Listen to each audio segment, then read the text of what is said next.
నమస్కారం, my news కి స్వాగతం. నా పేరు శ్రీనివాస్. ఇక వివరాల్లోకి వెళ్తే, విద్యారంగ అభివృద్ధికి రాష్ట్ర ప్రభుత్వం ప్రత్యేక ప్రాధాన్యం ఇస్తున్నట్లు రాష్ట్ర సాంఘిక సంక్షేమ శాఖ మంత్రి డాక్టర్ డోలాశ్రీ బాల వీరాంజనేయ స్వామి అన్నారు. మారుతున్న పరిస్థితులకు తగినట్లుగా తీసుకువస్తున్న సంస్కరణలే దీనికి నిదర్శనమని అన్నారు. శుక్రవారం టంగుటూరు మండలం కొనిజేడులోని జిల్లా పరిషత్ ఉన్నత పాఠశాలలో జరిగిన ఉపాధ్యాయులు, తల్లిదండ్రులు ఆత్మీయ సమావేశం మెగా పేరెంట్స్ టీచర్స్ మీటింగ్ 3.0 కార్యక్రమంలో జిల్లా కలెక్టర్ పి రాజాబాబుతో కలిసి ఆయన ముఖ్య అతిథిగా పాల్గొన్నారు. శ్రీ సరస్వతీదేవి విగ్రహానికి పూలమాలలు వేసి వీరు పుష్పాంజలి ఘటించారు. అనంతరం విద్యార్థులు ప్రదర్శించిన సైన్స్ పుస్తక ప్రదర్శనను ఆసక్తిగా తిలకించారు. తరగతి గదుల్లో విద్యార్థులతో మంత్రి కలెక్టర్ కూర్చొని వారితో ప్రత్యేకంగా ముచ్చటించారు. ఈ సందర్భంగా హాజరైన తల్లిదండ్రులను ఉద్దేశించి మంత్రి మాట్లాడారు. విద్యార్థుల సమగ్ర అభివృద్ధి లక్ష్యంగా ప్రభుత్వం చర్యలు తీసుకుంటున్నట్లు ఆయన తెలిపారు. జిల్లా కలెక్టర్ రాజాబాబు మాట్లాడుతూ విద్యార్థుల పురోగతి గురించి ప్రత్యేకంగా ఉపాధ్యాయులను అడిగి తెలుసుకునేందుకు ఇలాంటి సమావేశాలు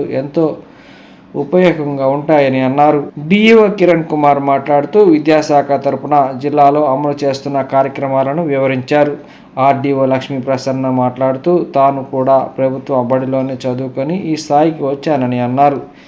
ఈ కార్యక్రమంలో జిల్లా సాంఘిక సంక్షేమాధికారి Lakshmana Nayak, SC corporation executive director Arjun Nayak, Kondepi నియోజకవర్గం special officer Kalavathi, Samagra Shiksha APC Anil Kumar, school management committee chairman Venkatrao, committee cooption సభ్యులు రామకామయ్య, ఇతర అధికారులు, స్థానిక ప్రముఖులు పెద్ద సంఖ్యలో తల్లిదండ్రులు పాల్గొన్నారు. గత ఏడాది 10వ తరగతి ఇంటర్మీడియట్లో తెలుగు సబ్జెక్టులలో టాపర్స్గా నిలిచిన విద్యార్థులకు తెలుగు టీచర్ ఝాన్సీ లక్ష్మీపై తన సొంత డబ్బులతో చేసిన ఆర్థిక సహాయాన్ని విద్యార్థులకు ఈ సందర్భంగా మంత్రి, కలెక్టర్ అందించారు. అనంతరం విద్యార్థులతో కలిసి మంత్రి, కలెక్టర్, ఇతర అధికారులు భోజనం చేశారు. కార్యక్రమంలో ప్రధానోపాధ్యాయులు బ్రహ్మయ్య, స్కూల్ ఉపాధ్యాయులు, స్థానిక నాయకులు, విద్యార్థులు, రమా గోపి తదితరులు పాల్గొన్నారు.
మురిపాల ముత్యాలు దొరలుతాయి మా తెలుగు పూదండ మా కన్న తల్లిరా అపురూప శిల్పాలు. అసలు యాక్చువల్గా స్టూడెంట్ యొక్క ప్రోగ్రెస్ ఎట్లా ఉంది అని తల్లిదండ్రులు తెలియడానికి, తర్వాత ఇంటి దగ్గర స్టూడెంట్ ఎట్లాగా చదువుతుందా లేదా అని తల్లిదండ్రుల ఫీడ్బ్యాక్ టీచర్స్ తెలియడానికి, తర్వాత ఏమైనటువంటి ఆ స్టూడెంట్కి ఉన్నటువంటి ఆలోచనలు, తర్వాత ఏ సబ్జెక్ట్లో తను బాగా రాణిస్తుంది, ఏ సబ్జెక్ట్స్లో కొంత వెనుకబడి ఉంది అనే విషయాన్ని తల్లిదండ్రులకు తెలియజేయడం. సో కొంత సమయం తల్లిదండ్రులు కూడా ఇంటి దగ్గర పిల్లల్ని చదివించడానికి, అదేవిధంగా అసలు యాక్చువల్గా మన గవర్నమెంట్ స్కూల్స్లో ఏ ఫెసిలిటీస్, ఏ సౌకర్యాలు కల్పిస్తున్నారనేది తల్లిదండ్రులు కూడా తెలియాలనే ఉద్దేశంతో ఈ కార్యక్రమం అనేది ఏర్పాటు చేయడం జరిగింది. మనందరం ఇప్పుడు చూసాము గవర్నమెంట్ స్కూల్స్లో, అంటే ఒకప్పుడు గవర్నమెంట్ స్కూల్స్ వేరు, ఇప్పుడు వేరు. ఆర్డీఓ గారు చెప్పారు ఇంతకుముందు, తను చదువుకున్నప్పుడు ఉన్నటువంటి పరిస్థితులు, మేము చదువుకున్నప్పుడు ఉన్నటువంటి పరిస్థితులు వేరు, ఇప్పుడు వేరు. ఇప్పుడు ఆల్మోస్ట్ మనకి అంటే టాప్ క్లాస్ ఇన్ఫ్రాస్ట్రక్చర్తో ఇప్పుడు గవర్నమెంట్ స్కూల్స్ అన్నీ కూడా ఉన్నాయి. సో మీరు ఇప్పుడు చూసినటువంటి బుక్స్ అయితేనేమి, లేదంటే వాళ్ళకి ఇచ్చినటువంటి కిట్స్ అయితేనేమి, తర్వాత వాళ్ళకు ఉన్నటువంటి యూనిఫామ్స్ అయితేనేమి, తర్వాత స్కూల్లోనే వాళ్ళకి ఉన్నటువంటి ఫ్లాట్ ప్యానల్స్ అన్నీ కూడా మేము చూసాం. సో ఎందుకు అది ఇంటరాక్టివ్ ఫ్లాట్ ప్యానల్స్ మనకి క్లాస్ రూమ్లో ఇచ్చారు అని అంటే కనుక, ఇప్పుడు ఏదైనా ఒక పర్సన్కి ఏదైనా ఒక విషయం చెప్పినప్పుడు it may takes lot of time to take in to the brain, అంటే మైండ్లోకి వెళ్ళడానికి చాలా టైం పడుతుంది. సో నేను ఇంత చెప్పినప్పటికీ కొన్నిసార్లు మనం అటు డైరెక్షన్ ఉంటుంది, ఇటు డైరెక్షన్ ఉంటుంది, ఇట్లా ఉంటుంది. వేరేజ్ మనం అది ఒక దృశ్యాన్ని కనుక చూస్తే దాన్ని ఎప్పటికైనా సరే మనకు అది మైండ్లో ఉంటుంది. So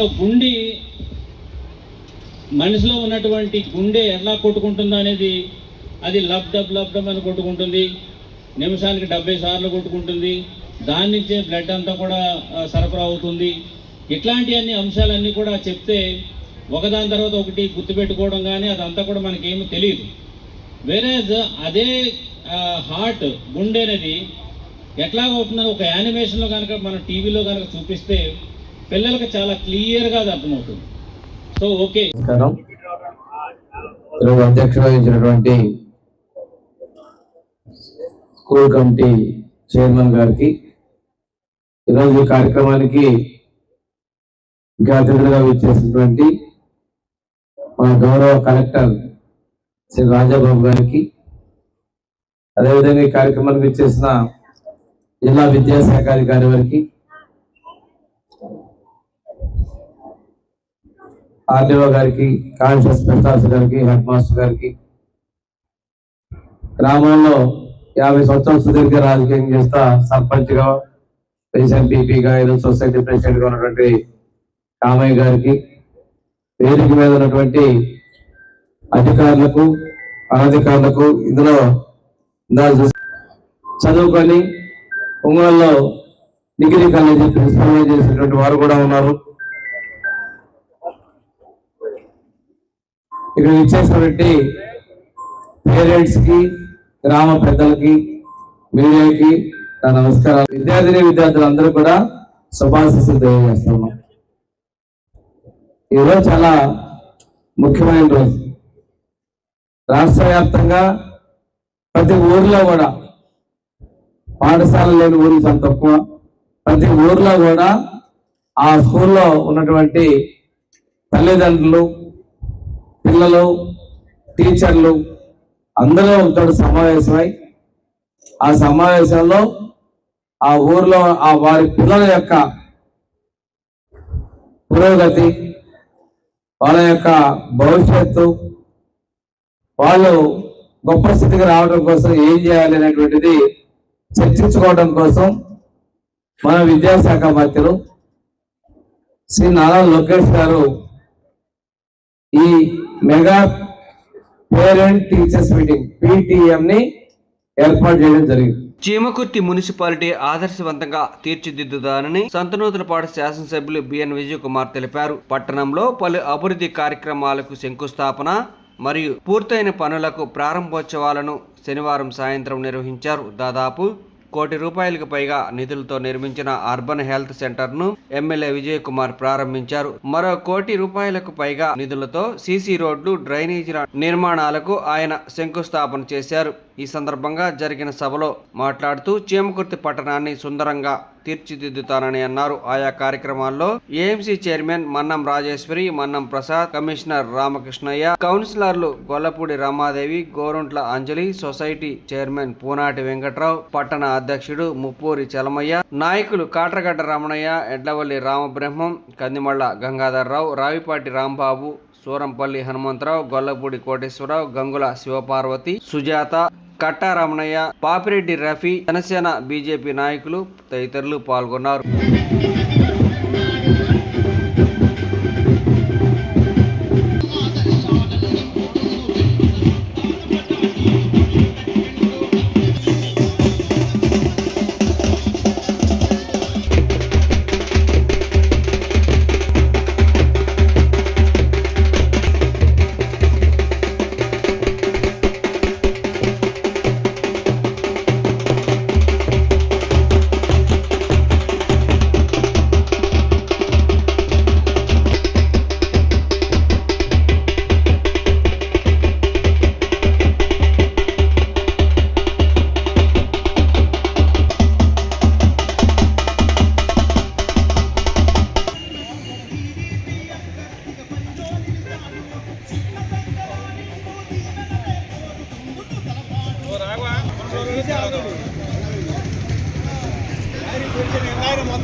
okay sir.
సరే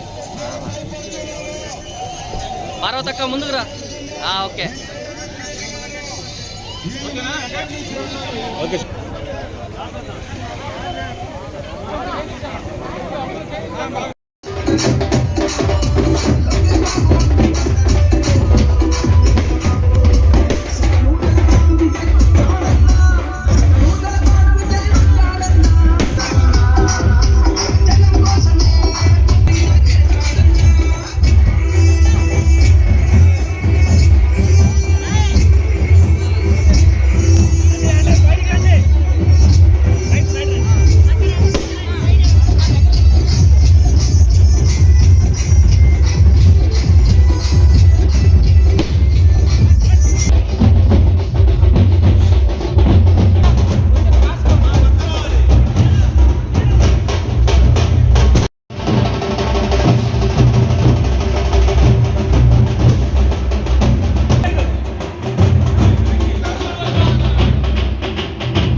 అమ్మా ఇటు చూడండి పద్మ చాలా కూడా కప్పండి. డాక్టర్ గారు కల్బీట్లో మీరు ముందుకు రండి. పద్మ వెనక్కి తిరుగు. అది అటు చూడండి అందరూ ఒకసారి. అది స్టాఫ్ ఇంకేమైనా ఉందా? ఓకే రండి.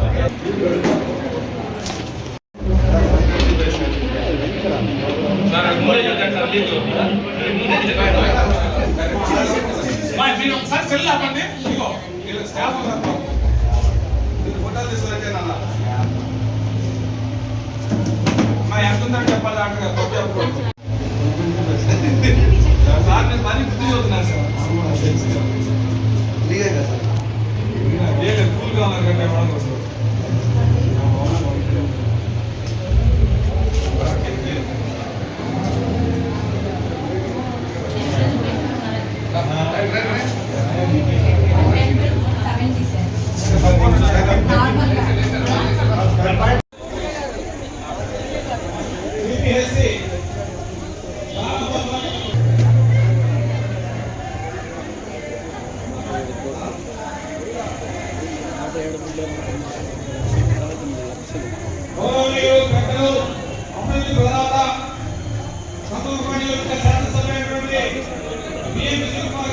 మొదటి విడతగా 4,66,00,000 రూపాయలు మొదటి విడతగా 4,66,00,000 తోటి అభివృద్ధి కార్యక్రమాలు ఈరోజు చేయడం జరిగింది.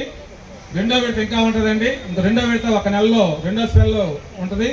కాబట్టి ఈరోజు ప్రారంభాలు 67 లక్షల రూపాయలతోటి సిమెంట్ రోడ్డు ప్రారంభించడం జరిగింది. అదేవిధంగా ఓపెనింగ్లు 61 లక్షలతోటి ఈరోజు ప్రారంభించడం జరుగుతుంది. యూపీహెచ్సి గోడ కూడా సారు వచ్చిన తర్వాత కట్టించింది నేను. కాబట్టి ఈరోజు ఈ కార్యక్రమాన్ని కొనసాగించవలసిందిగా మున్సిపల్ అందుకని ఇవన్నీ అతి త్వరలోనే చేసి అసలు మనం ఊహించని విధంగా ఈ అభివృద్ధి పనులు చేస్తామని ఈ సందర్భంగా తెలియజేస్తున్నాను. స్పెసిఫిక్గా ఎవరికైనా కొన్ని ఏదైనా అవసరాలు ఉండి మా దృష్టికి రాకపోతే మీరు మా దృష్టికి తీసుకొని వస్తే మేము ఖచ్చితంగా ఈ చీమకుర్తి మున్సిపాలిటీలో చీమకుర్తి మండలంలో చేసి పెట్టామని సందర్భంగా ఇంకొకసారి తెలియజేస్తూ ఇంత మంచి వాతావరణంలో ఇన్ని అభివృద్ధి పనులు చేస్తున్నా అనే సంతోషంతో మేము కౌన్సిలర్లు ఇక్కడ ఉన్న ప్రతి ఒక్కరు మేము చాలా సంతోషంగా ఉన్నాం. సో రాబోయే కాలంలో కూడా ఈ సహకారంతో ఇంకా అభివృద్ధి పనులు చేసి పెడతామని ఈ సందర్భంగా తెలియజేస్తూ ఇక్కడ విచ్చేసిన ప్రతి ఒక్కరికి ధన్యవాదాలు తెలుపుతూ సెలవు తీసుకుంటున్నాను. నమస్కారం. 1 by 1 చెప్పేవాళ్ళు నిలబడండి.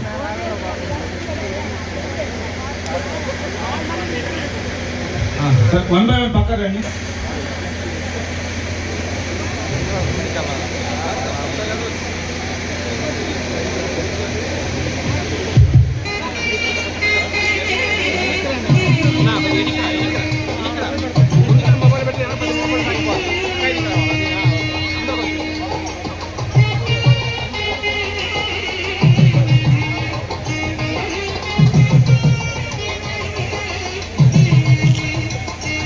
ఇక్కడ విచ్చేసిన మా బీజేపీ నాయకులు, దాని తర్వాత జనసేన నాయకులు, మరీ ముఖ్యంగా ఇక్కడ విచ్చేసిన ప్రజలందరికీ నా హృదయపూర్వక నమస్కారాలు.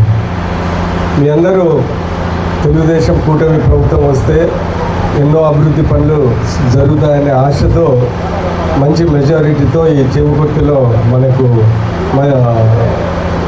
చాలా మంచి మెజారిటీ ఇచ్చారు. ఇవన్నీ గుర్తుపెట్టుకొని వచ్చిన సంవత్సరము 7 నెలలకే దగ్గరదాపు 4,66,00,000 ఓపెనింగ్స్ చేశాము. అదే కాకుండా ఇక్కడ ఈ హాస్పిటల్కి కొన్ని ఫండ్ గ్యాప్ ఉంటే అది కూడా పెట్టి తొందరగా కాంపౌండ్ వాల్స్ ఇవన్నీ చేయించాము. సో ఈరోజు అనేక సీసీ రోడ్లు, దాని తర్వాత ఎస్సీ కాలనీలో ఎస్సీ శ్మశానానికి కాంపౌండ్ వాళ్ళు, అనేక అభివృద్ధి పనులు ఈరోజు చేశాము. రాబోయే కాలంలో కూడా ఇంకా చాలా అభివృద్ధి పనులు చేస్తాము. ఇంకొక 2 నెలల్లో కూడా దగ్గర 1 కోటి రూపాయల పనులు మళ్ళీ చేస్తాము అని ఈ సందర్భంగా తెలియజేస్తాము. మా ఉద్దేశం ఏంటిదంటే ఈ 3-4 సంవత్సరాల్లో ఈ చీమకుర్తిలో ఎక్కడ సీసీ రోడ్లని ఎక్కడ ఆగకుండా కంప్లీట్ చేయడానికి అది మా ఉద్దేశం. అది ఖచ్చితంగా చేసి పెడతామని ఈ సందర్భంగా మేము తెలియజేస్తా ఉన్నాం. ఒకటి గుర్తుపెట్టుకోవాల్సిందంటే ఈ చీమకుర్తిలో నేను 2009 నుంచి ఎమ్మెల్యేగా ఒక రాజకీయ నాయకుడిగా ఇక్కడ వచ్చిన తర్వాత అనేక అభివృద్ధి పనులు చేశారు. ఫస్ట్ చాలా కాలం నుంచి ఈ బైపాస్ రోడ్డు చాలామంది చనిపోతూ ఉన్నారు అని చెప్పినప్పుడు దాని దగ్గర సంవత్సరాల దాని వెనకాల పడి అప్పుడున్న ముఖ్యమంత్రి దగ్గర రోజు వెళ్ళి పట్టుకొని వచ్చి నేను ఈ బైపాస్ రోడ్డు వేయించాను. బైపాస్ రోడ్డు వేపిస్తే చాలా సంతృప్తిగా ఉంది. ఎందుకంటే మనకి ట్రాఫిక్ ఇటు ఇబ్బంది లేకుండా వెళ్ళటమే కాకుండా చాలామంది ప్రాణాలు కాపాడడం అనేది మాకు గుర్తుంది. ఎందుకంటే అంతకుముందు రోజు యాక్సిడెంట్లు అయ్యేది, ఎవరో ఒకరు ఏదో జరిగేది. ఇప్పుడు ఈ బైపాస్ రోడ్ వల్ల చాలా బాగుంది. అభివృద్ధి అంటే అదే అనమాట. చేస్తే ఎంతో మందికి ఉపయోగపడే విధంగా దాన్ని ముందుకు వెళ్ళారు. అదే కాకుండా ఇప్పుడున్న అక్కడ బయట కేవీ పాలెం దగ్గర కాలనీ, ఆ రోజు పేదలకి ఎన్నో ఇళ్ల స్థలాలు ఇస్తూ ఉన్నప్పుడు డబ్బులు కొన్ని తక్కువైతే దీనివల్ల అసలు ఈ స్కీమే ఆగిపోతుందని నేను ఆ రోజు 17 లక్షలు 16 లక్షలు నా సొంత డబ్బులు ఇచ్చి అందరికీ, ఎందుకంటే ఎన్నో డబ్బులు ఖర్చు పెట్టాము, ఇంతమందికి ఈ ప్లాట్లు వస్తాయనే ఉద్దేశంతో ఆ రోజు నేను ఇచ్చాను. అది కూడా చాలా సంతృప్తిగా ఉంది. అదే కాకుండా అప్పటి నుంచి చీమకుర్తికి మిగిలిపోయిన పెద్ద సమస్య నీటి సమస్య. అప్పుడే మేము 62 లక్షలకి పెట్టాము. కొన్ని కారణాల వల్ల పోయిన 5 ఏళ్ళు అది ఆగిపోయింది. మళ్ళీ ఇప్పుడు 72 కోట్లతో అదే స్కీమ్ని అతి త్వరలోనే టెండర్లు పిలిచి అది కూడా కంప్లీట్ చేస్తామని ఈ సందర్భంగా మీ అందరికీ గుర్తు చేస్తూ ఉన్నాను. రాబోయే కాలంలో అంటే ఎలక్షన్ టైంలో చాలా బిజీగా తిరిగాము. కొన్ని గుర్తున్నాయి, కొన్ని గుర్తులేవు.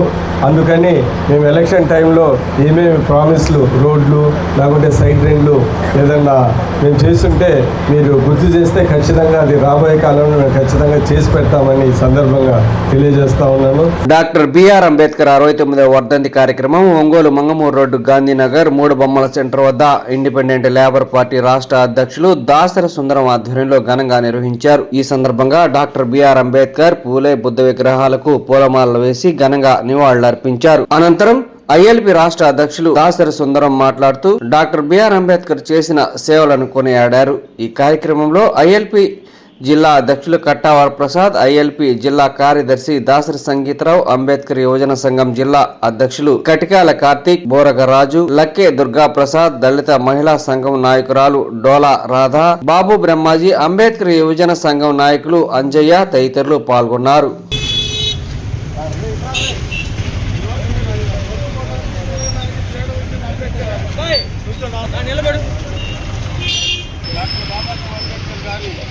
అంబేద్కర్ గారి వర్ధంతి కార్యక్రమాన్ని ఇండిపెండెంట్ లీడర్ పార్టీ ఆధ్వర్యంగా జరుపుకోవడం జరుగుతుంది.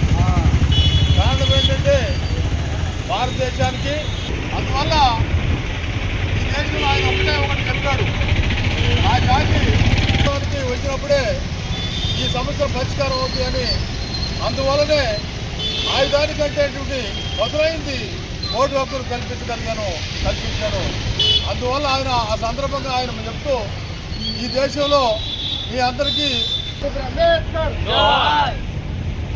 కాపాడుకుందాం భారత రాజ్యాంగాన్ని, కాపాడుకుందాం భారత రాజ్యాంగాన్ని, కాపాడుకుందాం రాజ్యాంగాన్ని మనువాదుల దాడి నుండి, కాపాడుకుందాం మనువాదుల దాడి నుండి రాజ్యాంగాన్ని.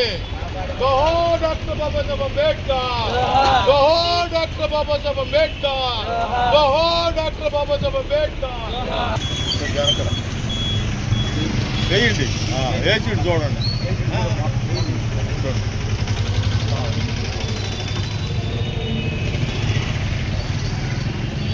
చూడండి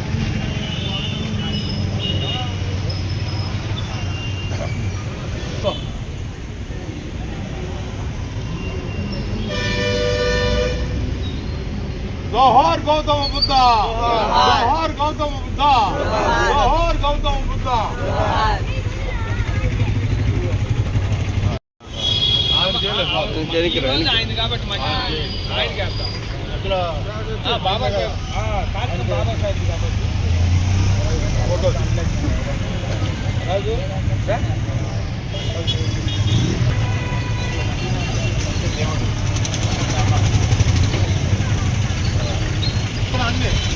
ఫోటో తీసుకోవాలా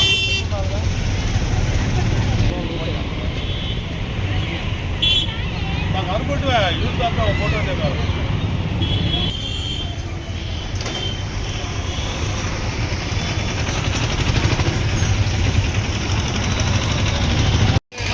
జోహార్ డాక్టర్ బాబాసాహెబ్ అంబేద్కర్, జోహార్ గౌతమ బుద్ధ, జోహార్ గౌతమ బుద్ధ, జోహార్ డాక్టర్ బాబాసాహెబ్ అంబేద్కర్, జోహార్ డాక్టర్ బాబాసాహెబ్ అంబేద్కర్. వర్ధిల్లాలి ఇండిపెండెంట్ లేబర్ పార్టీ, వర్ధిల్లాలి ఇండిపెండెంట్ లేబర్ పార్టీ, వర్ధిల్లాలి ఇండిపెండెంట్ లేబర్ పార్టీ. జోహార్ డాక్టర్ బిఆర్ అంబేద్కర్, జోహార్ బాబాసాహెబ్ అంబేద్కర్, జోహార్ డాక్టర్ బాబాసాహెబ్ అంబేద్కర్. కాపాడుకుందాం భారత రాజ్యాంగాన్ని, కాపాడుకుందాం భారత రాజ్యాంగాన్ని. ఈరోజు భారత రాజ్యాంగ నిర్మాత డాక్టర్ బిఆర్ అంబేద్కర్ గారి 69వ వర్ధంతి కార్యక్రమం ఒంగోలు గాంధీనగర్ వద్ద 3 బొమ్మల సెంటర్లో ఆ 3 విగ్రహాలకి 3 విగ్రహాలకి పూలే అంబేద్కర్ బుద్ధుని విగ్రహాలకి పూలమాల వేసి ఐఎల్పి పార్టీ కార్యకర్తలు ఘన నివాళి అర్పించడం జరిగింది. ఈ వార్త ఇంతటితో సమాప్తం. తిరిగి మరో బులెటిన్లో కలుద్దాం. అంతవరకు సెలవు. నమస్కారం.